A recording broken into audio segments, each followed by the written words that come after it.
This is the big controversy around AI art. So you've been seeing images like this, and you probably know that somebody created them by typing in a text phrase to an AI tool that Check looks this like... out. You are looking at actress Tilly Norwood. Only here's the thing. She's not really an actress because she's not really a person. She is a product, 100% AI generated. And more proof we're living in a glitch timeline? Here it is. An AI musician by the name of Zane Monet has signed a multi-million-dollar record deal. Take a look at this. On the top, that was made by a designer at the media company Axios. On the bottom, that was made in just a few seconds by prompting one of these AI tools. She's chart topping, selling records. Now, I disagree with it, but I kind of like the music, and every chance I get, I'm gonna use some tools. I don't mean I'm gonna let it write for me. They get trained on images online, which means that you can use an artist's name and then replicate their styles. The question is that different from what we already let humans do when they get inspired by other artists or mimic their styles? Some people say it's the same because it's actually a new artwork just based on the style of the artist. Some people say it's different because it's actually taking the data from the artist's work and a machine is replicating the style. 100% AI generated. This is all part of our rapidly evolving landscape that's being figured out in real time, essentially. It's messy. It's messy. Good morning. Good morning. Let's try this again. Good morning. Good morning. Thank you. So, back in 2017, I was teaching in a high school in a metropolitan area, and one of my students came up to me and said, "Mr. Smith, I'm scared." Like, what are you scared about? He's like, I'm scared for my life because 2017 was when school shootings were happening almost every week. And I'm like, okay. He was also a student in my film class. We had a film club at the time. I'm like, well, tell me about it. He's like, well, don't you think, we just had our lockdown drill. I'm like, yes. And he's like, don't you think the shooter will know where we're hiding because of the lockdown drill? I'm like, oh, you have a point. Yeah, you have, yes. Tell me more. Like, you know, I'm pushing him to tell me how he felt and what he could do about it, right? So fast forward, we meet at the film club, and I was like, tell me, you know, tell the group about, you know, your feelings. And one thing led to another. Created a scenario of a lockdown drill, and they created a script. They created just about everything for us to go ahead and to begin production. So I went down to my assistant principal. I'm like, hey, just in case if you see some kids running around the hallway, it's just us. We're just shooting a short film. And they're like, oh yeah, Mr. Smith is great, you know. And he gave me this big bureaucratic speech. Oh, I just love what you're doing with the kids, da da da da da da da da da. So I'm walking out the door and he's like, oh, by the way, what's it about? The moment he asked me that, I knew it was about to be shut down. I'm like, school shootings. And he was like, absolutely not. I'm like, but the kids wrote it, it's their voice. He's like, I don't care who wrote it, absolutely not. So I went back to my students. I'm like, so I have good news and bad news. And you know, so they, all right, so you know, give me the bad news. I'm like, well, our assistant principal told me that you can't do this. And of course, they exchanged some unpleasantries with me. I'm like, calm down. So I'm gonna give you two options. The first option is to create something else, which took us about 2 or 3 months to get to the point where we were going to begin production. The second option is, how about I take you offline? I have all of the equipment. We're going to use my equipment anyway, and we shoot this thing at a public library. Yeah, Mrs. Smith, let's do that. Let's do that. So they held rehearsals. They held casting calls and all the glorious things that go along with Hollywood production. And then we shot it. The problem with the shooting was nowhere in Indianapolis, Indiana, where our school was, would allow us to shoot. So we had to drive an hour outside of the city and pay a high school to actually shoot. So fast forward, I negotiate a deal with AMC. There's AMC here, right? AMC Theaters?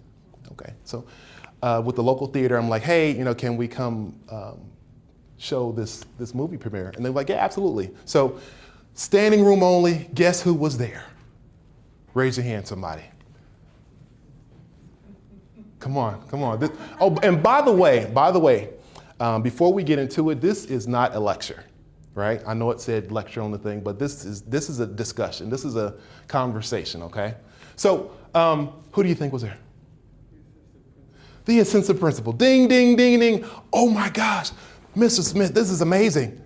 I'm like, okay. But I am so glad he told me no, right? Because of him telling me no, we were able to have a premiere at an AMC theater, right?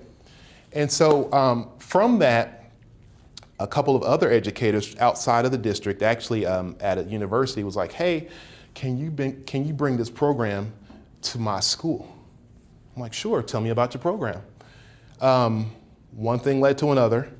I taught at a university, it was called IUPUI at the time, but it's Indiana University, Purdue University, housed in Indianapolis. We did it, went well, and that's basically where my company was birthed. It was in 2019. And so I'm telling you all this to say, what we do is, so this is the movie called Trapped, and I can show links for you guys to watch it. It's about 6 minutes long. So our premise is we teach you how to be better communicators with technology. So from then, we've been able to establish a lot of partnerships throughout the country outside of Indianapolis. And we have several programs. Our flagship program is called One Day Film School, where my team and I, we travel across the country and come to a university, and we'll have like 3 cameras, we'll have a switcher, we have lights and all that good stuff, and we teach filmmaking in 4 hours, right? Like, oh my gosh, how does that work? So we just put them on rotation, and it's trial by fire. So like, say for instance, you guys come in and like, okay, we want to be part of One Day's film school. I'm like, okay, so you're going to be a director. You'd be like, oh my gosh, I don't know what a director does. I'm like, you have 5 minutes to figure it out, right? So we're doing a fake simulated TV show. And so you're asking questions, what does a director do? All right, like action, right? So then you figure it out, you make mistakes and all that good stuff, and then we cut, and then you tell us what you learned. Oh, I learned about collaboration. I learned how to, the intricate details of being a director. And then we rotate. So now you're on the audio board, and the person that was on the audio board will teach you, and you taught and it's so on, so forth for about 4 hours. So that's a One Day Film School. We launched AI Film Lab in March of this year. And let me tell you, the demand for that, the interest for that has far surpassed everything that we've done in the last 4+ years. That is absolutely amazing. And so with AI Film Lab, we teach basic skills as far as like image generation, animation, light editing, basically just providing the tools enough for them to create something that they wanted to, basically to provide some kind of platform for them to communicate. So yeah, we've been in business for 5+ years and just really, really excited about it. Any questions so far? That's just about me. My students call me Uncle Al, right? Call me Uncle Al because I treat all of them like they're my family. So again, we started in Indianapolis, and this list I was just sharing earlier, this list is from 2024, and we've added to that roster as well. All right, so today, what we're going to do is discuss how AI is transforming our definitions of creativity and performance, and then set the stage for exploring the intersection of technology and artistry. So let me ask you, what made you guys come today? Talk to me, somebody. I'm like a Baptist minister. I need some call and response, right? So what prompted you guys to come today? Anybody? No? Tough crowd? No? Was it the topic? Yeah, topic and a big interest in the possible use in therapy, counseling, Okay. speech-language pathology therapy, audiology. Okay. So that's therapeutic applications of that's your focus. AI Gotcha. coming from a background like you're talking about. Gotcha. Okay. And so the big debate is, what do you define as art, right? And the thing about it is, art connects us. It's a universal language. It expresses what words just can't. It's one of those things where, if you're in a place where you don't know anybody and you hear a song and then, you guys are bumping your head at the same time, like that is definitely a connection, right? It fuels innovation, it shapes culture, and it heals and inspires. If you hear a song from your teenage years, we call it the romantic years, right? That just is very, very nostalgic. I see a smile already, right? Well, let's look at the evolution of handcrafted tools versus digital tools. I think the real explosion happened around the 60s, but I have to give homage to the Funk Brothers. Anybody big Motown fans? Yeah, I mean, they basically, huh? I'm old. Love it, it's a blessing. Hey, so the Funk Brothers, they basically dominated the airways for a good 20, 30 years, right? So they were the brainchilds behind Diana Ross, the Temptations, Four Tops, Smokey Robinson, and Marvin Gaye, and the list goes on and on and on and on. And they all used, in the beginning, a drummer. There was a bassist. There was a lead vocalist.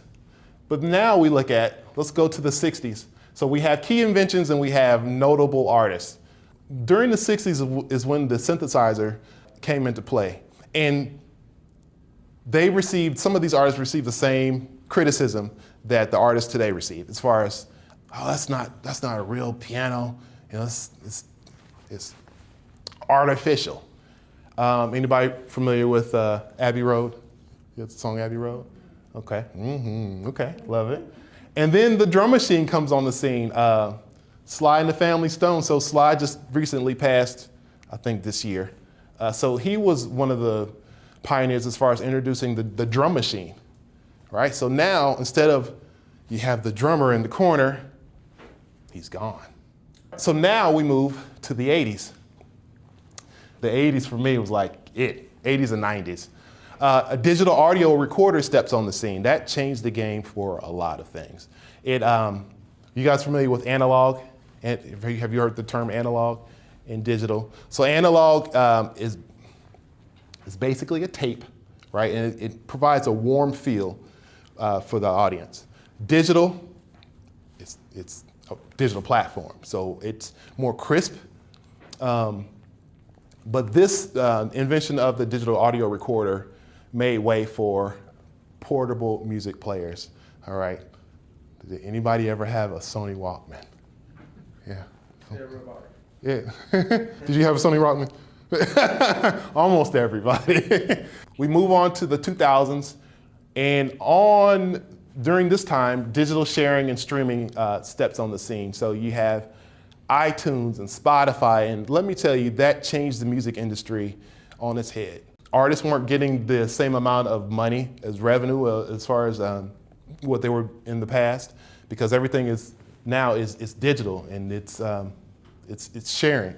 And so now a lot of the artists, they have to rely on touring. Anybody familiar with auto-tune? Yeah, so it's a device. It's a device that helps people. Well, if you can't sing, it will put your voice on tune. Yeah. Some notable artists. T-Pain is a R&B and hip hop artist. Rihanna uses it. Chris Brown uses it. Cher used it. I think she was one of the pioneers to start it. And then so for 2020 and today, Suno has kind of taken over the marketplace. Timbaland, anybody familiar with Timbaland? You're like, of course. Very prominent producer, Zania Monet. She's the first AI R&B artist. All right, so that's from the music standpoint. From a film/TV standpoint, there's a lot of technology that has taken place. So I'm not gonna actually go through every one of them, but some of the key things that I can really talk about is when Disney steps on the scene and creates like Snow White. And the 1950s is when TV was introduced into personal homes. That was a huge one too. Star Wars was really, really big. So like in the 70s, he didn't have all of the special effects tools that he has today. If you probably go onto YouTube and watch some of the earlier documentaries, he had paper mache spaceships on like clotheslines. And it was just amazing how he did all of these things. Is that art compared to what goes on today? And then so from the 80s to the 2000s, this is where you have computer-generated imagery steps on the scene. And basically, this is kind of founding of Pixar, which is now acquired by Disney. And then so for the 2000 to 20, we have the introduction of 3D, enhancements of 3D, and then we have 4K and visual production. The key thing here is that this stuff right here has been very, very economical for the personal consumer. So the barriers, let's just say if I wanted to create a superhero movie, these barriers are all gone now because the use of technology and it's very economical. If you just invest in, I don't know, maybe 1 or 2 cameras and identify which apps you're going to use, you can produce, I'm not going to say it's going to be Iron Man quality, but it could be Tin Man quality, right? It could be, as long as you have an idea, and it basically provides you an opportunity to have your idea into the marketplace.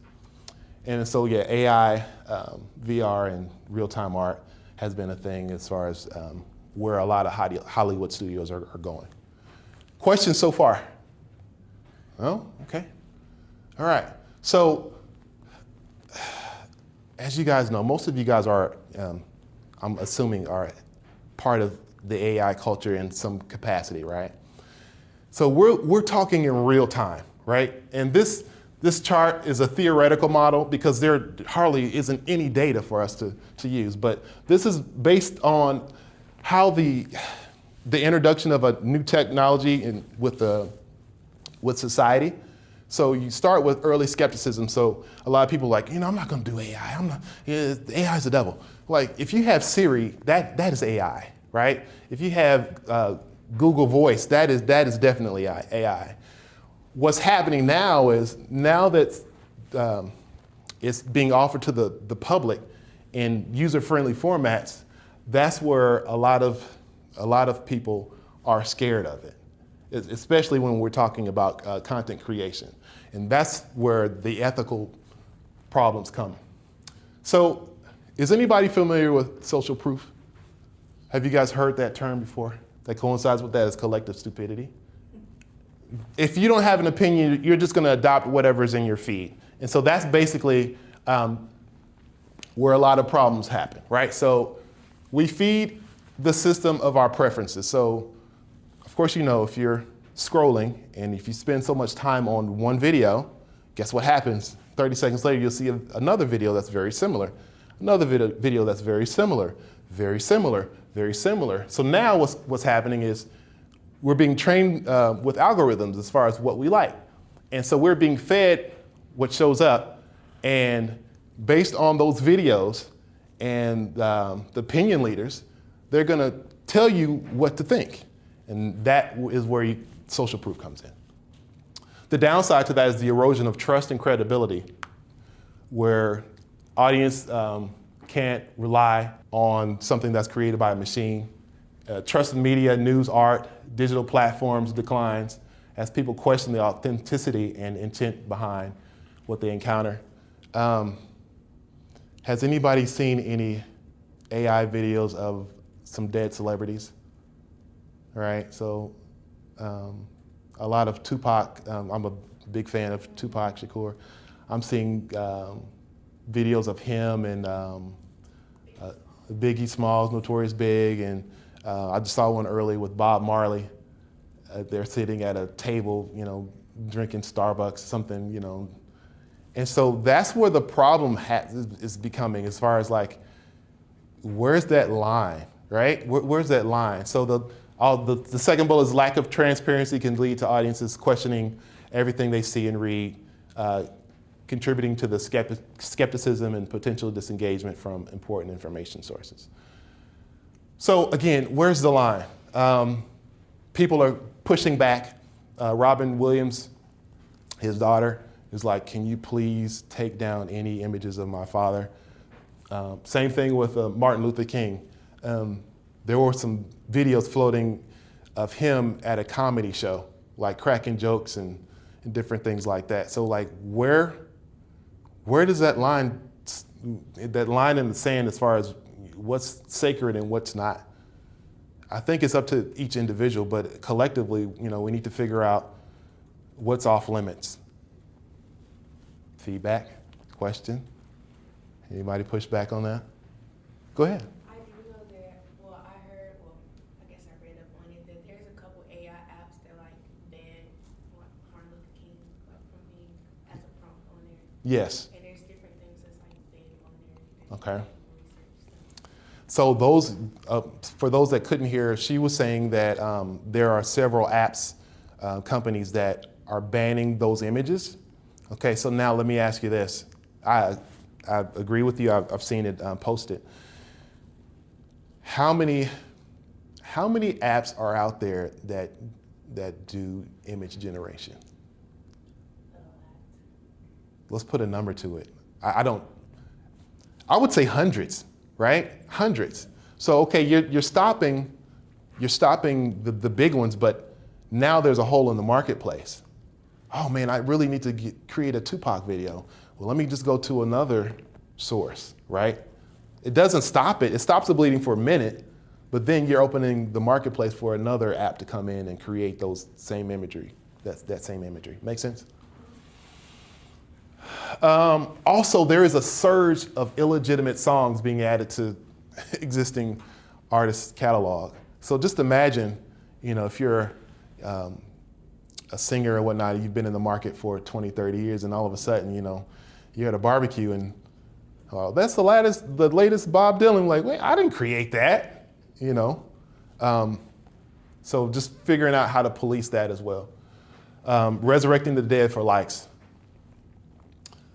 From a music standpoint, we're getting mixed signals. So a lot of the artists, a lot of R&B artists, they're pushing back, saying, you know what, this is insane. We've worked really, really hard. We've done these auditions and slept on couches and been in and out of hotels, and that's part of the journey. And they're bypassing all of that and making $3 million. So the latest AI artist made $3 million. Yeah, exactly, right? A $3 million record contract, and she's been getting a lot of flack. Katy Perry, Billie Eilish. I'm not familiar with J Balvin. I don't know who that is, but they're all pushing back, saying that's sabotaging creativity. Timbaland embraced it, so he created a program. Well, he partnership with Suno, which is the largest audio app, to create content in addition to signing other artists to that platform. And he's been getting a lot of problems. The first light case study that I created was around Zania. I always say it different every time I say it. Zania Monet. All right, she's an R&B artist, and what has happened is the creator of this artist. Yeah, she's an artist. She took data points out of all of these artists that were on Billboard. So these are the top 4 out of 10 on the Billboard R&B artists, right? So you look at it, look at the skin complexion, their vocal range is pretty similar, hairstyle, hair length is pretty similar, facial bone structure, body type, very, very similar, right? Those are all data points, similarities. And so now, her name, Zania Monet, $3 million record deal, right? 17 plus million streams on multiple streaming platforms. And so now the question is like, okay, she's not a real person. She doesn't understand. However, when I took a second to listen to it, it was pretty good actually. it was pretty good. And our conversation that we had earlier as far as how do you define what good music is, it's basically talks to your emotion and makes you feel as far as like how do you feel. And so what I did was I took some of these replies on some of her different songs and put it here as far as like one of the listeners said, she explained it all. Wow, this is how I'm feeling right now. It's suffocating. I know with God I can go through any storm. So clearly the creator is doing something right to reach out to that person, right? Another one says, whoa, had me in tears. That is a human emotion, right? Every word hit a nerve. I related to this deeply. Questions so far? And what I can do, yeah. I'm just wondering, like, with all of this, that's fascinating. Mm-hmm. What happens with concerts? You know, Great how question. you go and experience that? Is that going to lead up to a digital concert? Right. More with lights? Well, I'm glad you said that. Oh. Okay, so I'm going to jump around a little bit. That's cool. Yeah. Okay, so great observation. So now, because of that, live performances will become a sacred experience. We all long for some type of intimate relationship, right? Taylor Swift and Beyonce have mastered that. Those ticket prices are astronomical. I've heard of $3,000 tickets and like, yeah, that won't be me. $300,000? No, 3,000. Oh, okay. It might as well be 300 because it's the same. I'm not going to spend $3,000 on the ticket. But people long for an in-person experience, just like a Woodstock, right? Or I'm a big hip hop person, so it's called Fresh Fest, where Run DMC and LL Cool J and like a lot of the hip hop pioneers. I still remember that day. I was like in the 8th grade. It was a personal experience. And so what's gonna happen is the market is gonna get so flooded with all of these R&B artists and all of these AI artists where it might be good music, it probably is good music. However, there's gonna be a disconnect as far as a human connection. And so this is where in-person experiences, concerts, more intimate type of performances will happen. And then in addition to that, they're charging a premium for their authenticity. I'm trying to think, of course of inflation, but the ticket, my Fresh Fest ticket wasn't $3,000. It might have been like, 40 or 50 bucks. But this is their main point of revenue outside of Taylor Swift and Beyonce. I mean, they're like anomalies, but yes. Can I go back to, we can think about the performance thing, but I want to go back to that other point you were talking about where the AI song and people were relating to it. Yeah. I feel like one way of thinking about music or art is to kind of reduce it to content and then talk about how audiences respond to that content. Okay. But I do think I think when you're talking about human connection, I do think there is another role that it plays, which is about the relationship between the listener and the singer, or the relationship between the artist and the viewer. Mm-hmm. And so I just think Taylor Swift and Beyonce, in part it's about their live performances, but it's also about how the fans are able to identify with them as a person. And I'm just not sure. I think a lot of the focus on AI focuses on content and ignores that relational aspect of information and Gotcha. such. So I think you're kind of going there anyway with the performance, but it's not just because in the performance they're live. Mm-hmm. Like the teenager listening to them is thinking like, this is a human being having these experiences, and I'm also having those experiences, and I have that kind of connection. Yes, yes. And then also with that too is goes back to data points, right? So, figured out what's going on in society during that time. What, if you put your mind, of course, you guys are familiar with ChatGPT. You can prompt it saying, suppose I am a 14-year-old black female living in Midwest, exposed to these different things, write me a song to that. And so it will create something. But then, as the creator, you would probably have to modify it a little bit. And if there's market research, you would put, a room of 14-year-old girls in there, and then they would provide, them some feedback. So no, we're saying the same thing.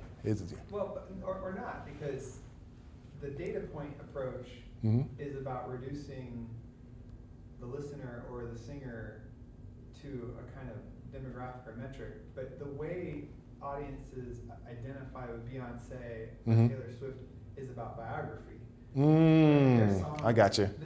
The real fans obsess about the fact that the songs are all coded messages of their own life experiences. Gotcha. And Yeah. And that becomes a big part of the narrative. And so I'm just saying, like, I think, I don't know, in my own work on this, like, it's a broader point that I have about AI, which is people tend to think of like information as this kind of transfer. Like once you get it, you got it. But actually, it's usually about a relationship between the sender and the receiver. And I'm trying to make the point here about art and music. But like So that brings us to another point, and I'm just going to just jump around a little bit. When we're talking human art and AI art, some of those experiences, that's exactly what you're talking about, right? And inspired by the artist's work. So in addition to listening to it, now they're on Instagram, they're on Facebook, they're sharing the behind the scenes as far as the things that they're experiencing. And so that could be another dividing point between the sum of data points and built around algorithms and various things like that. Anybody, do we have any Swifties? Well. Any beehives? No? Okay, all right. So each of us have to subscribe to independent intelligence and not collective stupidity. We need to figure out what we define as art and not art. And then there's a gray area there too. If we use a drum machine versus a live drummer, would that be considered art or not art? I'm asking. It's not a real. Depends how you use it. Okay, tell me more. I mean, I think, if I'm an artist using it as a tool but by itself, it's not necessarily music. Okay. It's just something making beats that somebody's told it to do. Okay. I think that's the whole thing with AI. It's a tool. Yeah, the drum machine by itself it's a guitar is just a guitar until somebody plays it. Correct. So the big debate going on is, how do you define it? Is it a tool or is it the main point of creation when we're talking about AI, right? So are you using it as a tool for your creative space, or are you just using it to, make something like that's it? Does it make sense? Yeah. Also the embodied part of the drum, particularly the drums, like, are you listening to it thinking someone's physically doing this on like a drum set? Because you listen to a drum solo, part of what makes it so incredible to listen to is knowing that there's like a person behind it getting down. Sweaty and yeah. in and out, yeah. Which is very different than when you're listening to a drum machine. Yeah. And I think everybody's opinion is subjective. So like for me, I love jazz, and this is a personal testimony. So I love jazz, and my dad loves jazz. We don't like the same type of jazz. He likes smooth jazz, right? Where it's like Dave Koz and David Sanborn. Phenomenal musicians, but I like Miles Davis, John Coltrane, where it's a trio, like, you got the guys going and there's improvisation going on, like all of those different things. To me, that's art. I'm not saying that the David Sanborn is less art. It's just something that I just don't prefer. Does that make sense? Yeah. So I would say that's more art, more of an master of artistry than a David Sanborn or a Kenny G. Can I just say, like, the way that I'm kind of thinking about it? Yeah. This is maybe kind of wildly out of the box. Like, I'm not a drummer. Okay. However, if I used a tool, I'm using that as an extension of myself and my own creativity. Sure. To explore it. Yeah. And that could be art to me. Of course. Maybe not to other people. Yeah. But I agree with what she's saying here. It's the way that you Yeah.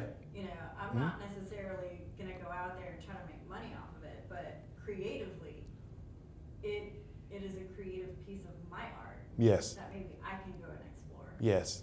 So there are so many different definitions, I feel. Yes, and then also there is a generational shift as well. I mean, I have it with my parents and my grandparents as far as, well, back in my day, Motown. So like for me, back in my day is Dr. Dre, right? And then so for my kids, they're like, oh, that's old. Like, I'm listening to, and it's just the transformation of information and how it's being distributed and how it's being presented is, I think, the main thing that we're talking about. And so, as we all know, AI isn't going anywhere, right? There's a lot of skepticism, which is granted, but we just, from a collective standpoint, we need to figure out, well, from an independent standpoint, we need to figure out what we're going to define as art and what's not art. I think one part of her comment, though, is what I was also wondering about. Sure. Which is like, when we're talking about these things for play or as like a hobby, okay, versus when we're talking about these things as a livelihood or for work. Okay. Because I feel like on any use of AI, I have a very different feeling of the two. I was talking to someone the other day who was using Sora to generate videos just for like memes and having fun with it. Yeah. And it was just pure play. Like, sure. He was really loving it. Okay. It was hard to like, say, oh, well, there's an ethical issue with you. He was generating memes of a football coach doing silly stuff. Okay. And it was hard to argue with that. On the other hand, we have older examples of like fan fiction, right? When people start taking intellectual property and then creating, it's hard to say, this is bad because it's an expression of their kind of joy and love of it. But the person owns a trademark to it, though. Right, and we want professional artists, like. Yeah. And same with like the work I do. I'm not concerned about AI until it starts to affect you. My livelihood, right? My pay. Of course. I'm actually happy with people if it opens up an area of people to start doing research like mine. And I'm a historian and doing history. That would be great. But then, how is it going to shape my sort of work and livelihood? Gotcha. Great questions. Anybody have feedback or? Uh-oh. Okay. Are you able to click on the chat to see? Yeah. Okay, we have a few things. One, there was a comment by Daryl that said we still can't verify in a performance situation that the artist is not lip syncing. Okay. Okay. Oh no. And then we have another comment that says, I've been a drummer for 11 years. The art form of drums takes years, decades to perfect. Yeah. And no AI, even if it replicates the sounds of drums, is truly art in terms of the craft. Okay. I can't argue with that, right? I can't. Very valid points. Let me go back. We're about 13 minutes before it's over. What was it I wanted to share with you that, we've kind of talked about this already, but Tilly Norwood has been making a lot of waves. Are you guys familiar with Tilly Norwood? All right, so let me go ahead and play. Hi everyone! I'm so excited to share some amazing news with you. I've just landed a role starring in a Western series called Dustwood and a job as anchorwoman on NCC News. So look for my NCC breaking news spot very soon. See you then. Bye! So the big backlash is completely AI generated. And so like Hollywood, they're not happy. Because they're saying it's going to remove a lot of opportunities for actors and actresses in that space. I didn't hear him real well, but I think I got his message, and I agree that sadly, occupations will come and go. You know, like farriers, when the automobile came along and industries establish themselves, and then another industry takes over it, and those people go out of jobs, and that is sad, but Yeah. that's economics, and that's what's going to happen. Mm-hmm. That's one side of it. Okay. Anybody else? I mean, I think to an untrained eye, I think a lot of people would buy that as like a credible act. But I do wonder if it's going to fall into the uncanny valley if there's not really. And like I teach animation, so one of the issues that we deal with AI, it's like, well, okay, I can make an animation, but half of it's wrong. So, okay, so we're going to put actors out of work, but are they going to have to go fix the acting? I understand. Go fix the acting. Like, so if the AI doesn't do, so you know, actors go through a lot of training to do things that are believable and to not fall into like this weird valley where it's not like we know it's wrong. And so are they gonna like is that what we're gonna just sort of make people like, okay, I have to keep tweaking the action so that we buy it instead of training people to go be actors. Because like that's what I have a student that's what she's doing. She's outputting animation that's bad, and so her job, instead of making a good animation in the first place, is to fix a bad animation. Now the good thing is she has the training to know it's bad. Okay. But the bad news is like she's not making the animation. Got it. I mean, I will add to this just saying that like right now, state of the art on a lot of this AI stuff, it's not that great, and I think part of what's selling it is just the gimmickiness of it. Like I don't think Tilly Norwood is quote unquote landing these jobs because she could actually really compete as an actress. I think she's landing these jobs because there's a kind of gimmick, and I also think there's a kind of way in which like it's not inevitable about how these directions are going. It's actually like these are interventions to lay the groundwork for doing these kinds of things, and I'm not convinced they're always happening innocently. I think where we automate work reflects not so much the economics of what demand is saying, but simply that there are people who profit off of the kind of supply, and so I think you could push back on some of these. Sure. It's interesting. Just before she started talking about the uncanny valley, Awesome, he sent in the chat, I'm going to need Tilly to blink more to not creep me out. Well, this is about technology. So 6 months from now, we might not even have that discussion, right? Because it moves in real time. They're fixing all. So there's an app that I use called Kling AI. I don't know if you're familiar with that or not. It's an animation app.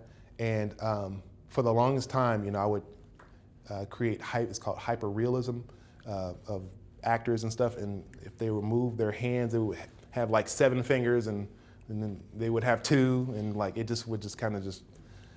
But they fixed it. So now, you know, those things are fixed. And now the other issue is lip syncing, right? So 6 months ago, that was an issue. Now, not so much. So, you know, just give it time. I think it's going to perfect itself. Thank you so much, sir. Thank you so much for And there was a question that says, will AI eventually affect employability at universities? And so I was invited to speak at a university, I'm not going to say which one, about professors being replaced by AI. And that's not going to happen. And the reason why I believe it's not going to happen, because there still needs to be a human connection there, right? You can watch a video all day, but in order for them to actually have an understanding, it takes a conversation, right? So, and I encourage them to use AI as a tool, not necessarily they're like, well, we need to ban it. I'm like, that's not going to happen. The university, it's not going to happen. They're going to find loopholes and figure out ways to do their work. So my thought is, no, it's not going to be replaced. professors probably just need to use it as a tool to have conversations with them about it and how to apply it. Yeah. Yes. A friend of mine who's a very good teacher told me a story where when they were starting to do much more online teaching, she said that she's taught tens of thousands of students, and one student came up to her and said, "I never understood this stuff until you explained it to me the way you did." And she, the teacher, looked at me and said, "That's what online will never replace." Of course. If online won't replace it, then AI won't. Yeah, agree. That's the thing that professors and teachers and instructors will always have. So my closing 2 cents, AI is not going to replace creativity. It's going to redefine it. As thought leaders, we should continue to push for critical thinking. That is the biggest thing as far as pushing our students and just the next generation to think instead of collective stupidity. The artist role is evolving from maker to meaning maker. And then, again, audiences have a value for authentic artist experiences and look for a personal connection. And so these are my toolbox that I use. Suno, as far as music generation, Polo AI, that's animation. HeyGen is a digital twin. So, if you wanted to take a picture of yourself and then create a script, it'll be you and basically be your digital twin where you don't have to record it. 11 Labs is voice modulation, and then Midjourney is image generation. That's all I have. Hey, thank you. Thank you for your time. Thank you online. Anybody have any questions or anything? I just wanted to, there was a question in the chat that said, will AI eventually affect employability at universities? And I know Dr. Lay, I'm sure he meant academic jobs. So, but I wanted to share our experience. In Auburn Online, we started using 11 Labs for narration or work essentially, and it's saved us tons of money, and certainly we don't pay the expert anymore to read words. Just thoughts around the academic jobs and how those will be affected by this type of tech. I've already kind of touched it with the professors. From a research standpoint, I'm sure some of the research jobs will be replaced by that. Marketing, as far as creating like press releases and communication, student communication, that probably will be affected. But from a teaching standpoint, I wholeheartedly believe that students will long for a personal relationship. Maybe I can modify the question that Dr. Lee asked a little bit. Maybe, do you think that the hurdle is mainly still us as humans feeling uncomfortable with using tech, or is there some other fundamental? Well, the nature of man is we fear what we don't understand, right? So until we get a firm understanding of it, yeah, we're gonna have fear. Excellent. Thanks so much, Adam. Yeah. Love the presentation. Appreciate it. Thank you very much. All right. Well, if that's it, thank you for your time. I appreciate you. Yeah.